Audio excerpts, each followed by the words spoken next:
Shalom friends, ketemu lagi di Nubuatan Ajaib. Masih banyak yang bingung tentang keadaan orang mati. Di pekuburan ada 2 makam berdekatan. Di satu makam tertulis, "Oma kami yang terkasih, tidur dalam damai, menunggu dibangkitkan Kristus di pagi yang cerah." Di makam yang lain tertulis, "Oma kami yang terkasih, sedang bernyanyi di samping Kristus di surga." Ini adalah video tentang keadaan orang mati part 2. Alright, kita mulai dengan beberapa prinsip penting dalam Alkitab. Pertama, Yesus tidak berubah. Artinya, kalau dia bilang A, ya A. Biar seluruh dunia sepakat ganti ke B. Firman Tuhan tidak pernah berubah. Kedua, firman Tuhan tidak mungkin bertentangan. Kalau Tuhan bilang jangan, ya jangan. Biar kita pakai 1 miliar jurus untuk bikin itu jangan, jadi silahkan. Tetap tidak akan bisa. Sekarang ada pertanyaan penting. Apa itu jiwa atau soul? Apa itu seperti yang kebanyakan orang bayangkan? Makhluk halus yang gentayangan? Mari kita lihat jawaban Alkitab atau rumus Alkitab. Ini Kejadian 2 ayat 7, saya pakai King James Version atau Indonesian Literal Translation. Dan Tuhan Elohim membentuk manusia dari debu tanah, lalu dia mengembuskan nafas kehidupan ke dalam hidungnya, dan manusia itu menjadi jiwa yang hidup. Jadi menurut Alkitab, jiwa yang hidup ini ada karena ada debu tanah yang dikasih nafas hidup, bukan dikasih makhluk halus ya. Jadi rumusnya, jiwa yang hidup sama dengan debu tanah plus nafas hidup. Jadi kalau ini terpisah, nafas hidupnya kembali Tuhan tarik, ya ini jiwa akan kembali jadi tanah. Ini beda sekali dengan di film. Orang mati bukan nafas hidup yang kembali ada pada Tuhan, tapi ada makhluk halus yang keluar dari itu tubuh terus gentayangan tidak jelas. Ini benar-benar tidak alkitabiah. Jadi, apakah jiwa bisa mati? Ini di Yeskiel 18 ayat 4. Jiwa yang berdosa, itulah yang akan mati. Jelas saudara, yang abadi itu hanya Tuhan sendiri. Doktrin tentang keabadian jiwa itu jelas sesat karena asalnya dari setan. Penipuan setan yang pertama, apa yang dibilang ke Hawa? Sekali-kali kamu tidak akan mati. Hati-hati saudara, setan ini memang the best of the deceiver, raja tukang tipu. Oke, jadi sekarang kita masuk ke fakta Alkitab. Pertama, orang mati tidak tahu apa-apa. Ini banyak sekali bukti ayatnya dalam Alkitab. Yang kedua, orang mati itu tidur di tempat tidur mereka di kuburan. Jadi mereka tidak kemana-mana. Tidak ada itu makhluk halus yang standby 1x24 jam jaga-jaga dia pacar. Itu jelas ajaran sesat. Bukti nyata di Alkitab itu Raja Daud. Dia ini umat Tuhan yang pasti masuk surga. Tapi dia masih ada dalam kubur dan belum ke surga. Yang ketiga, ini penting sekali. Orang mati nanti dihakimi dan dibangkitkan di akhir zaman saat Yesus datang kedua kali. Saat itu kubur akan terbuka dan umat Tuhan yang dibangkitkan akan keluar dengan tubuh yang sempurna. Jadi kalau dibikin timeline, orang mati, tidur dalam kubur, dihakimi, dibangkitkan. Ya masuk akal. Artinya orang yang mati harus dihakimi dahulu, baru bisa diputuskan. Dia ini dibangkitkan untuk hidup yang kekal, atau dibangkitkan untuk dibinasakan di neraka. Dan itu nanti terjadi di akhir zaman setelah Yesus datang kembali. Jadi bukan sedang berlangsung, atau sudah berlangsung. Ingat, Alkitab, firman Tuhan jelas sekali akan hal ini. Dan firman Tuhan tidak mungkin bertentangan. Kalau mau jujur sih, mereka yang bilang orang mati itu langsung surga, itu acuannya sebenarnya bukan firman Tuhan, tapi perasaan kasihan. Mereka pikir, kasihan ini orang mati kalau di dalam tanah kan stres, kalau di surga kan dia pasti senang. Yakin, saudara bayangkan saja di situasi perang, ada ayah yang mati. Jadi kasihan istri dan anak-anaknya terlantar. Yakin dari surga dia lihat istri dan anak-anaknya menderita, tapi dia bisa nyanyi-nyanyi dengan malaikat surga. Unbelievable. Makanya Alkitab bilang, mati itu adalah tidur dalam damai. Tidak ada stres, tidak ada beban, tidak tahu apa-apa. Umat Tuhan yang mati itu benar-benar istirahat dari jerih lelah mereka. Dan kabar baiknya, orang mati itu pas bangkit, pasti rasanya singkat gitu. Saudara lihat 2 orang tunggu pesawat di bandara. Yang satu, tidur dulu Yang satu memang menunggu dengan siaga penuh. 3 jam kemudian, pesawat muncul. Yang tunggu dengan siaga penuh tuh, wah, dianggap pesawat tuh datang lama minta ampun. Tapi bagi yang tidur lelap, bukan pesawat yang lama datang, tapi dia yang lama bangun. Karena pas sadar, pesawat selamat terbang. Jadi Raja Daud yang mati sekitar 3.000 tahun yang lalu, dengan umat Tuhan yang mati sekarang saat dibangkitkan sama-sama merasa singkat. Karena mereka tidak alami itu jalannya waktu, seperti kita yang hidup alami. So, saat Yesus datang, umat Tuhan akan dibangkitkan memiliki tubuh yang baru, yang sempurna.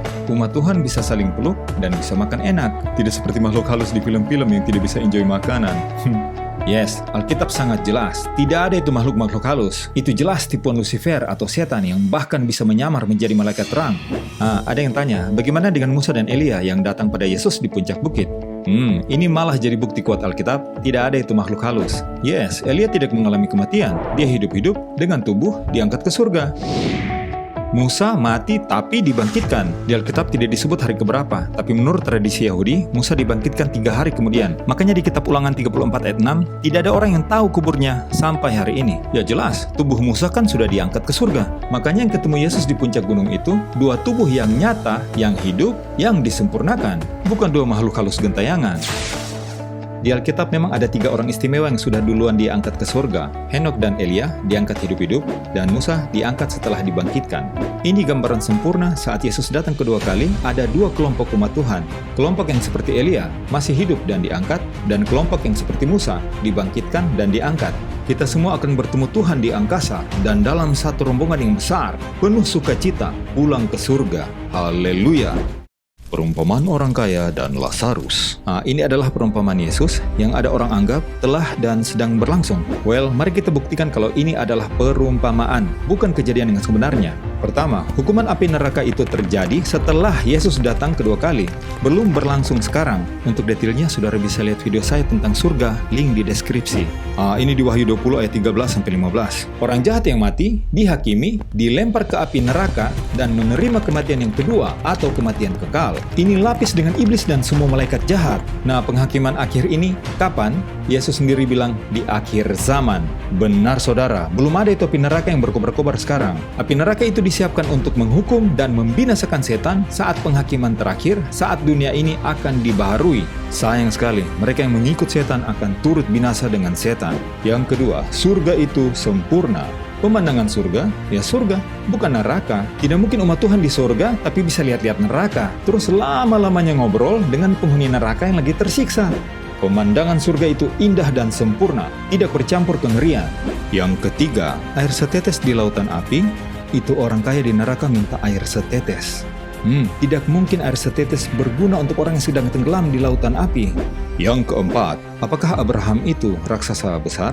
Kalau orang benar mati langsung surga, semua orang harus seperti Lazarus dong. Dan taruhlah 1000 orang benar mati di satu hari yang sama. Saudara pikir pangkuan Abraham bisa muat semua? Pangkuan Abraham di sini jelas istilah, bukan literal. So, perumpamaan Yesus tentang orang kaya dan Lazarus ini asli perumpamaan. Kalau begitu apa arti perumpamaan ini? Orang kaya ini jelas lambang orang Yahudi yang berkelimpahan akan firman Tuhan, anggap diri layak karena cucu Abraham. Lazarus jelas lambang Gentiles atau non-Yahudi yang dianggap najis. Surprise, surprise. Saat penghakiman, mereka yang anggap diri suci ini malah dilempar ke neraka. Kenapa? Pada mereka ada firman Tuhan, tetapi mereka menolak Yesus. Nah, dalam perumpamaan itu si orang kaya berargumen, kalau ada yang bangkit dari kematian untuk peringatkan mereka, mereka pasti sadar. Tapi Abraham bilang tidak. Kalau firman Tuhan yang menyaksikan Yesus mereka tolak, biar mereka lihat orang bangkit dari kematian, mereka tetap tidak akan percaya. Nah, terbukti kan? Tidak lama sesudah itu, Yesus membangkitkan orang mati yang namanya sama dalam perumpamaan tadi. Lazarus, nah apa yang terjadi? Bukannya ini orang Farisi Saduki percaya dan bertobat, mereka malah jadi makin jahat. Penyihir di Endor dan Saul. Terus bagaimana dengan roh Samuel yang dipanggil oleh penyihir di Endor? Penyihir punya kuasa untuk bangkitkan orang? Hati-hati saudara, Tuhan ada kasih peringatan keras. Jangan berkomunikasi dengan roh orang mati, jangan pergi ke dukun atau tukang panggil-panggil arwah. Kenapa? Alkitab jelas, orang mati itu tidur, tidak tahu apa-apa. Dan setan, apalagi dukun, jelas tidak punya kuasa untuk panggil, apalagi bangkitkan orang yang sudah mati. Jadi jelas, yang mereka panggil itu roh jahat, atau setan sendiri yang menyamar. Saudara, setan ini penipu dan pembunuh manusia dari mulanya. Mereka yang pergi ke dukun, jelas sudah bawa diri masuk ke dalam perangkap setan. Ini sangat berbahaya. Akibatnya bukan saja kematian di dunia, tapi kematian kekal. Makanya Tuhan sangat tegas. Tidak boleh ada praktik sihir di antara umat Tuhan. Jadi ketika Saul pergi ke itu dukun perempuan atau si penyihir, dia jelas pergi ke sarang setan. Dia benar-benar jadi sasaran empuk serangan setan. Jelas yang akan tolong dia itu pasti setan, bukan Tuhan. Tidak mungkin Tuhan tunggu-tunggu umatnya diserang setan. Itu sama saja ada orang berdoa minta uang, terus pergi ke rumah judi. Kalaupun dia menang judi, dijamin itu bukan dari Tuhan. Saul juga begitu, dengan bodohnya dia pergi ke penyihir, berharap bertemu Samuel. Yang si penyihir panggil, sudah pasti si bos penyihir, setan itu sendiri. Nah, setan ini kan penipu besar, the best of the deceiver. Jangankan menyamar jadi orang yang sudah mati, dia bisa menyamar jadi malaikat terang. Dia bahkan hafal itu ayat-ayat Alkitab yang dia putar balikan untuk menipu. Sekarang ini ada banyak orang yang bukan Kristen, yang tiap hari kerjanya cuma putar-putar balik ayat-ayat Alkitab. Alkitab jelas bilang, mereka ini sedang melakukan keinginan bapa tukang tipu mereka, si iblis. Nah, jadi waktu setan muncul meniru Samuel, waktu itu hanya si penyihir sih yang bisa lihat si setan. Ini setan punya kata-kata, memang kata-kata yang bikin orang kehilangan harapan untuk bertobat. Beda sekali dengan kata-kata Kristus yang memanggil orang kepada pertobatan. Hati-hati saudara, dalam keadaan apapun, jangan pernah pergi ke dukun. Saudara, kenapa pelajaran ini penting untuk kita perhatikan? Setan itu super licik. Kalau untuk tipu manusia dia muncul begini, Paulus itu sesat. tidak mungkin ada yang percaya.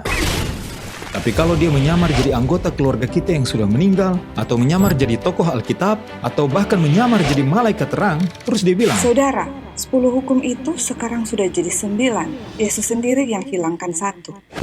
Tambah lagi dia akan bikin tanda-tanda ajaib. Alkitab bilang, banyak orang, bahkan yang terpilih akan tumbang. Kuncinya satu, sebagaimana Yesus tidak berubah, firman Tuhan tidak berubah. Mari jadikan Alkitab satu-satunya pedoman keselamatan kita. Tetap setia sampai Maranatha. Amin.